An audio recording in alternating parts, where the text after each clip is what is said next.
Welcome to Swati e-learning channel. So today we will see about in pediatric the topic is the emergency condition जो कि हम heat stroke सुना होगा कि heat stroke से वो एडमिट हो गए, हीट स्ट्रोक से उसको बहुत देर तक एडमिट रखा और हीट स्ट्रोक से वो कोलैप्स हो गए, हीट स्ट्रोक से वो गिर गए.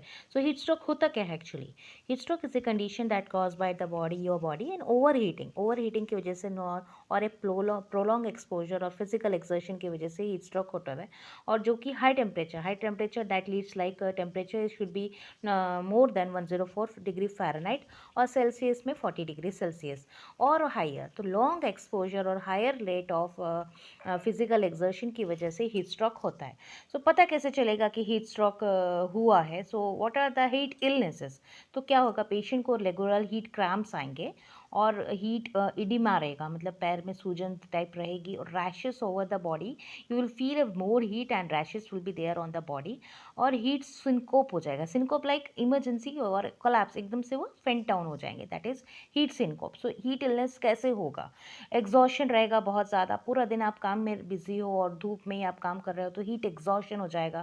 देयर विल बी डिहाइड्रेशन, तो बॉडी में क्या रहेगा, बहुत ज़्यादा पानी की कमी हो जाएगी और patient will be getting immediately collapse और सिंकोप. सिंकोप मतलब सडनली फॉल डाउन हो जाएगा. सो हियर यहाँ पे दो चीज़ें आपको दिखाई गई है स्लाइड में, जो कि हीट एग्जॉशन दिखाई है और हीट स्ट्रोक. तो हीट एग्जॉशन और हीट स्ट्रोक में क्या फ़र्क है? अगर आप देख रहे हो तो हीट एग्जॉशन क्या है? इट है फेंट और डिजीनेस, उसमें बहुत ज़्यादा चक्कर जैसा लगेगा और सिर घूमेगा. बट हीट स्ट्रोक में क्या होगा? थ्रॉम्बिंग हेडेक, बहुत ज़्यादा हेडेक होगा और हीट फील होगी. और हीट एग्जॉशन में क्या रहेगा? एक्सेसिव स्वेटिंग होगी, बहुत ज़्यादा स्वेटिंग हो रही है. हीट स्ट्रोक में आपको बिल्कुल भी पसीना नहीं आएगा. हीट एग्जॉशन में आपको कूल पेल क्लैमी स्किन रहेगी और हीट स्ट्रोक में body temperature will be 103 and red and hot dry skin रहेगा. तो यहाँ पे दो चीज़ें वो आपको देखी जा रही है, नॉजिया वॉमिटिंग आपको दोनों में मिलेगा. तो हीट एग्जॉशन अलग है और हीट स्ट्रोक अलग है, आप दोनों को मिलाइएगा नहीं. सो उसके बाद उसकी क्लासिफिकेशन अगर हम देख लें तो क्लासिफिकेशन नॉन एग्जर्शनल है और एग्जर्शनल है. तो हीट स्ट्रोक के ना दो टाइप के हैं, like more common in the younger children who are unable to escape from the hot environment and those will be underlying chronic medical condition that impair to thermoregulation. Or exertional heat is occur in the elderly individual who engage in heavy exercises during the period of high temperature and humidity.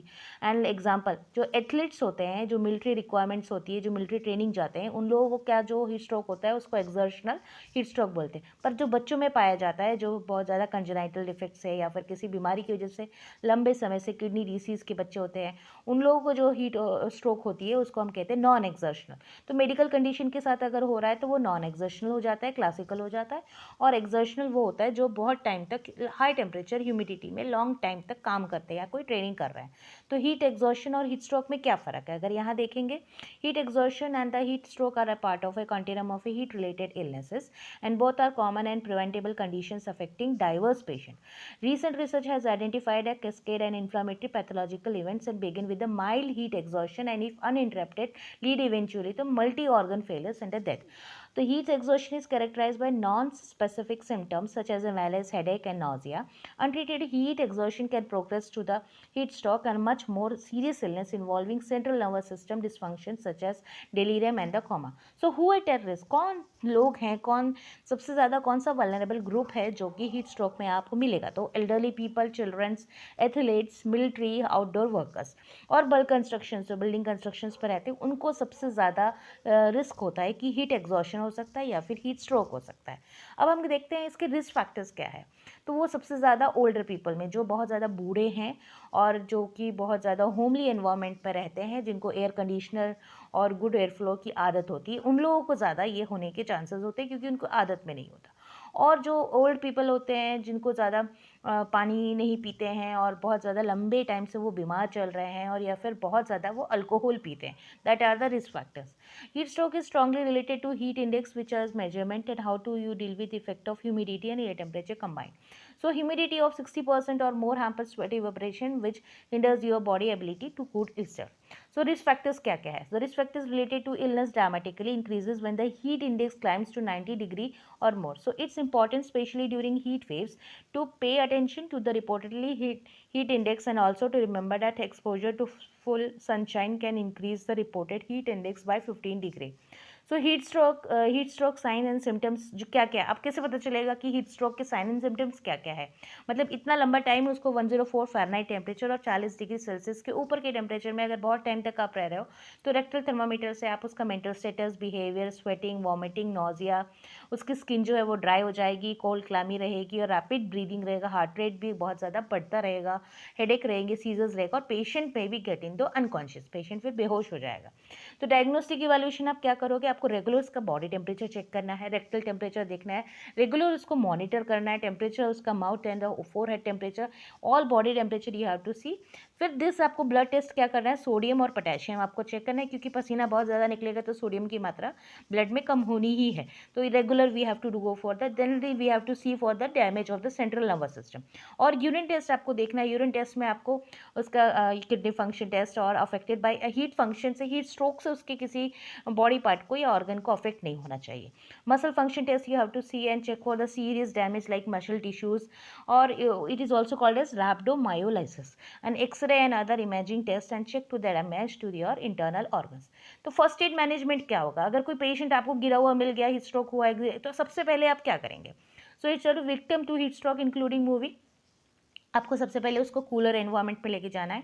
उसके बाद उसकी clothing आपको एकदम से relax करनी है, body को cover करना है और प्लेस करना है आपको गीला टॉवल, उसको पूरे बॉडी को वाइप आउट करना है, स्किन को ऑसलेट फैन ऑन करना है और हीट लॉस में आपको हेल्प करना है। सेकेंडली आपको फिर कॉल करना है किसी हेल्प के लिए, 911 नंबर है जो कि हॉस्पिटल का है, इमरजेंसी आपको हॉस्पिटल लेके जाना है, पैरामेडिक्स को उनको पहुँचाना है। और इनिशिएटिव आपको पेशेंट को एयर कंडीशन जगह पे या एनवायरनमेंट, जैसे कि पेड़ के नीचे, नीम के पेड़ के नीचे या शेडी एरिया में, किसी बिल्डिंग की छाया के नीचे, या अननेसेसरी क्लोथिंग अगर उसने टाइट क्लोथिंग पहनी उसको आप रिलीज़ करो और छाया में ले जाओ और उसकी बॉडी टेम्परेचर को कम करने की कोशिश करो किसी वेट क्लॉथ से। तो ये मैनेजमेंट अगर हम देखते हैं तो emergency continues with the causing A preventable death in the spots. तो इसमें आपको क्या, हाइपरथर्मिया प्राइमरी आपको डिटरमिनेट आउट करना है, डायग्नोज करना है हीट स्ट्रोक है या हीट एग्जॉशन है, और ये कौन से टाइप का है, क्लासिकल है, आपको बैकग्राउंड हिस्ट्री देखनी है, और पेशेंट को कम से कम 48 आवर्स आपको हॉस्पिटल एडमिट रखना है, उसको मॉनिटर करना है। We have to monitor for the temperature of the body and we have to monitor the cooling of the body. If the patient respiration और हार्ट रेट अगर उसकी कम ज़्यादा हो रही है तो आपको रेगुलर उसको रिसोसिटेट भी करना है, मेडिकल इमरजेंसी है तो we have to prevent it by the medical emergency and prevent for the hyperthermia. Hyperthermia is the, hyper मतलब ज़्यादा, thermia is the body effect, that is thermal effect. So patient को diagnose होने के बाद medical management हम लोग क्या करेंगे, it is cooling immediately continued during the patient resuscitation. American College of Sports Medicine recommend that initiate is seen to transporting a patient to the emergency department and evaluation for the treatment, including hypothermia, blankets and the intravenous fluids।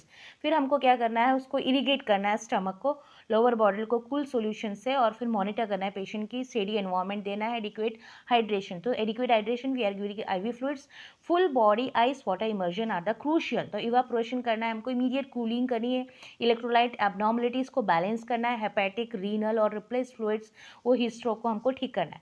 Medications अगर आप देखेंगे heat stroke में तो आपको muscle relaxants देने हैं, neuroleptic like chlorpromazine has to be giving for the inhibit the shivering. कोई shivering हो रही है, कोई सीजर्स आ रहे हैं या कोई ऐसी लैकिंग है तो हम डेंड्रोलिन देंगे जो कि इनफेक्टिव है, डिक्रीजिंग द कोर टेम्परेचर। और antipyretics we have to give if the hyperthermia is there. Cooling usually discontinued and core temperature has reach 38 degree Celsius and दो क्लोज मॉनिटरिंग।